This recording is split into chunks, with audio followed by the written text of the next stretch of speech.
आज की कहानी जुर्म की दुनिया की एक ऐसी कहानी है जिसे सुनकर आपके रोंगटे खड़े होने वाले हैं। आपको आज की ये कहानी कई दिनों तक परेशान रख सकती है और ये कोई कहानी नहीं, एक ऐसी रूह कंपा देने वाली सच्ची घटना है जिसे भारत में तंदूर कांड से जाना गया।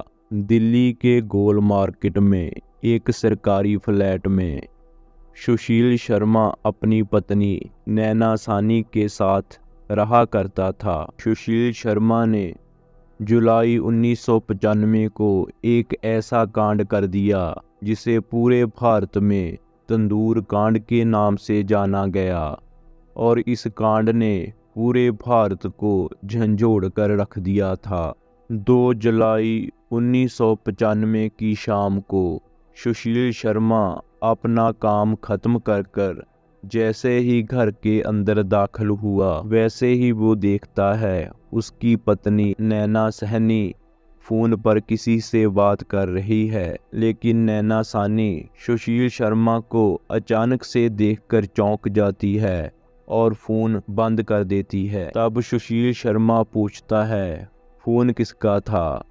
नैना सानी कहती है, रॉन्ग नंबर था। इतना कहकर नैना सानी किचन में चली जाती है, लेकिन सुशील शर्मा को शक हो जाता है। उसने अपनी पत्नी को देखा था, वो फ़ोन पर किसी से बात कर रही थी और सुशील शर्मा नैना सानी के कॉलेज के दोस्त वरिंदर शर्मा और अपनी पत्नी पर पहले से ही शक करता आ रहा था और इसी शक में सुशील शर्मा ने वरिंदर कुमार से इस बारे में बात भी की थी।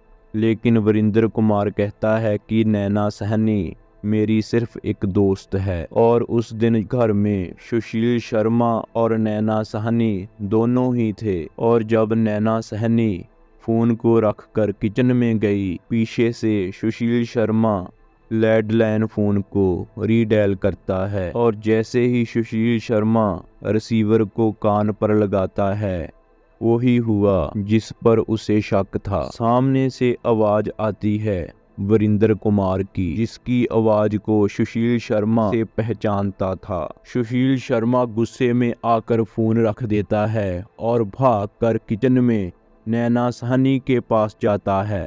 तब वो अपनी पत्नी से कहता है, तुमने मुझसे झूठ क्यों बोला?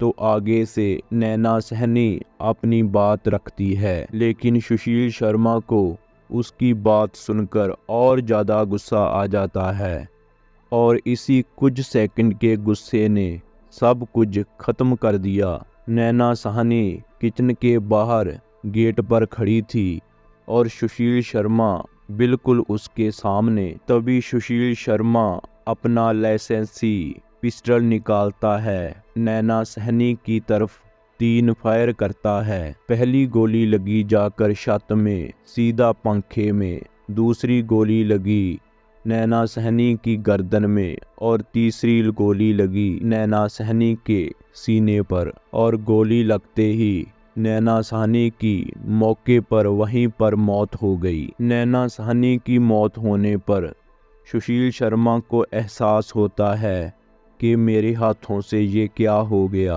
सुशील शर्मा जोर जोर से रोने लगता है, चिल्लाने लगता है, क्योंकि जो कुछ भी हुआ सब कुछ गुस्से में हुआ था। इसका पहले कोई प्लान नहीं था।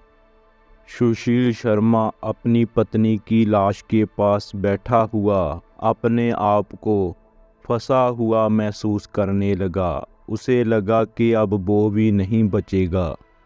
सुशील शर्मा अपनी पत्नी की लाश के पास से उठता है और अंदर जाता है। अंदर से एक बड़ा सा पॉलीथीन का लिफाफा लाता है और लाश के आसपास बिखरे हुए खून को साफ कर अपनी पत्नी की लाश को उस पॉलीथीन की बोरी में डाल देता है।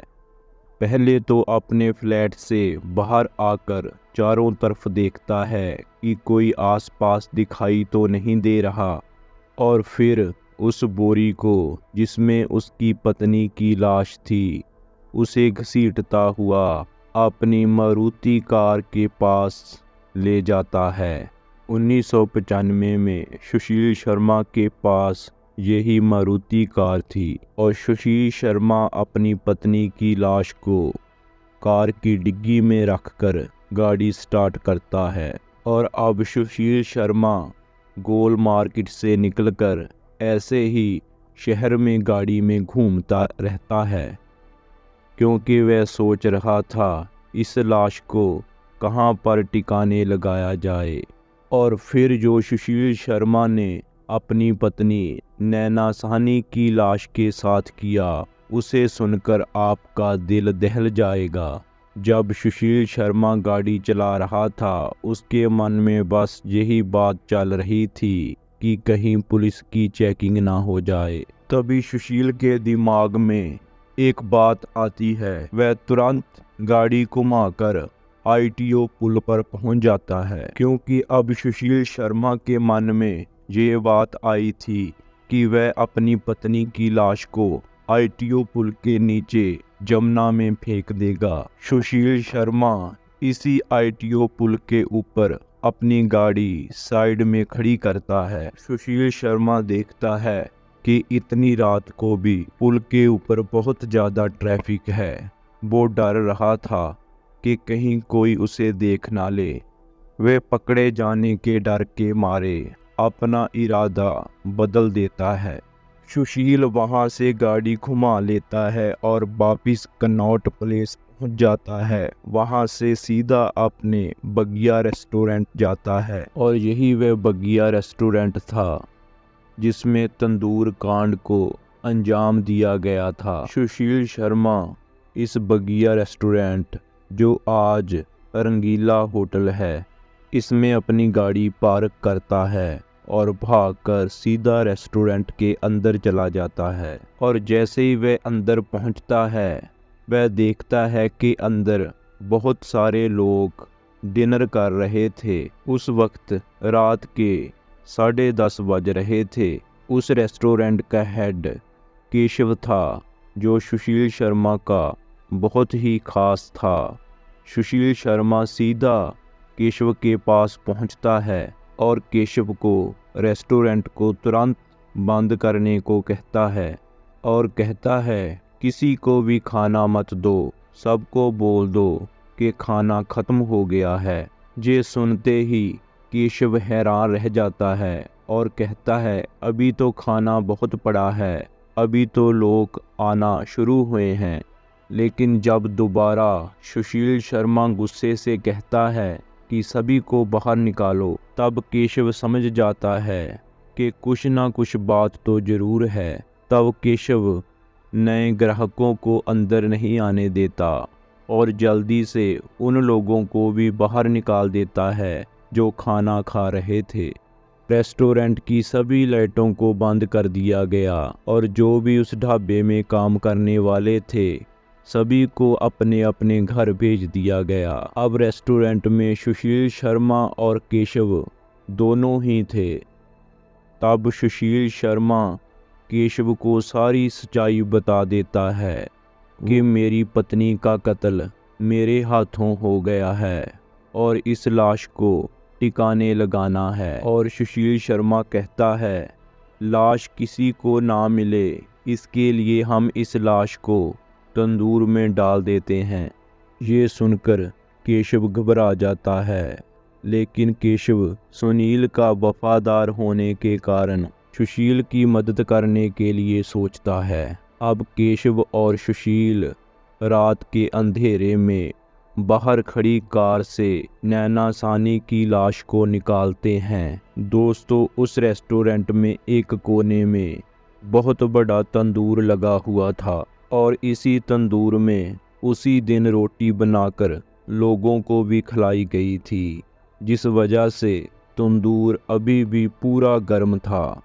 केशव और सुनील शर्मा नैना साहनी की लाश को उठाकर उस तंदूर में डाल देते हैं, लेकिन तंदूर में इतनी ज़्यादा आग नहीं थी कि उससे एक डेड बॉडी को जलाया जा सके। इस आग को और ज़्यादा तेज करने के लिए ये दोनों आसपास से रद्दी उठाकर इस तंदूर में डाल देते हैं, लेकिन फिर भी आग तेज नहीं हो रही थी। इसी में केशव सुशील से पास में पड़ा हुआ बटर मांगता है और सुशील बर्तन में पड़े हुए इस बटर को तंदूर में फेंक देता है। और जैसे ही तंदूर में बटर को फेंका गया तो आग अचानक से बढ़ जाती है और नैना साहनी की बॉडी जलने लगती है।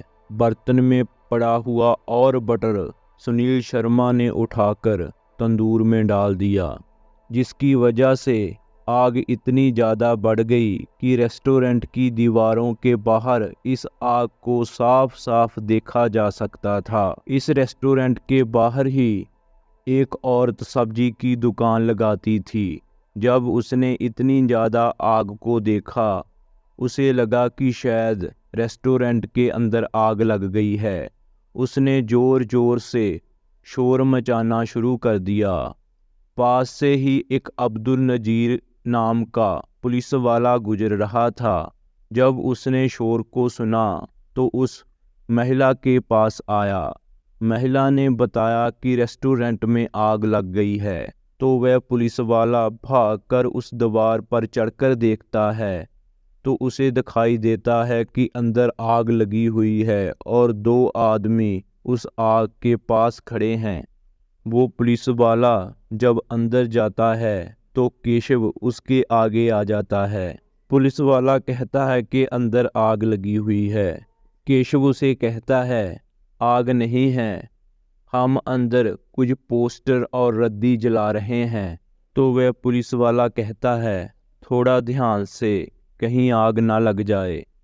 इतना कहकर वो पुलिस वाला बाहर आ जाता है। जैसे ही पुलिस वाला बाहर आता है उसे अजीब सी बदबू आती है, जैसे किसी के बालों को, किसी की मांस को जलाया जा रहा है। पुलिस वाले को शक हो जाता है और पुलिस वाला फिर भागकर धक्के से अंदर घुस जाता है।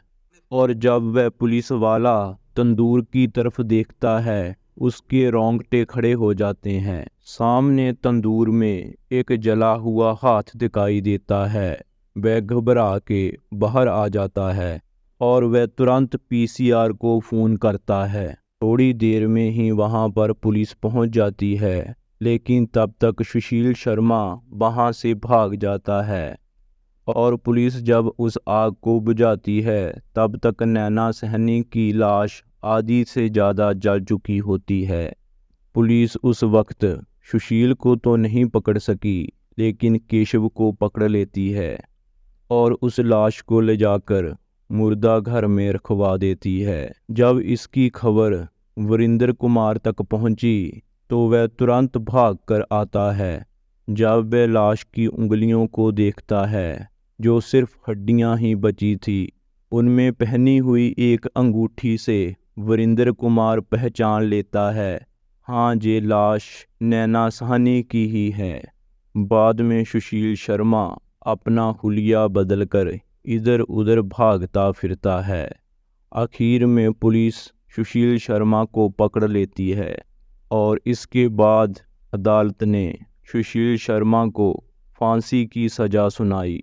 लेकिन 2013 में सुप्रीम कोर्ट ने इस फांसी की सज़ा को उम्र कैद में बदल दिया, क्योंकि कोर्ट का मानना था ये कत्ल की कोई सोची समझी साजिश नहीं थी, बल्कि अचानक से गुस्से में आकर हुआ एक कत्ल था। तो दोस्तों, ये थी हमारी आज की एक सच्ची घटना।